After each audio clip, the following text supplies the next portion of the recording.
Welcome to our step-by-step guide on creating your very own YouTube channel right from your iPhone. Whether you're looking to share your passions, educate, or entertain, we've got you covered. First things first, let's dive into the YouTube app. If you don't have it yet, head over to the App Store and download it for free. Once installed, open the app and sign in with your Google account. If you don't have one, you'll need to create it. Just follow the prompts, it's quick and easy. Now that you're signed in, tap on your profile picture at the top right corner. This will open up a menu where you'll see the option, Your Channel. Tap on it. Here's where the magic happens. You'll be prompted to create a new channel. Start by choosing a channel name. Make it catchy and relevant to what you plan to share.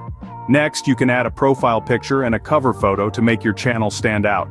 You can also write a compelling description under the About section to tell viewers what your channel is about. Almost there. Now hit the Create Channel button and voila, you've just created your YouTube channel on your iPhone. But wait, there's more. To truly make your channel shine, explore the channel settings. Here you can adjust privacy settings, customize your layout, and much more. Congratulations! You're now ready to start uploading videos, engaging with your audience, and growing your new YouTube channel. Thank you for watching our tutorial. Don't forget to like, share, and subscribe for more helpful guides. Happy YouTubing!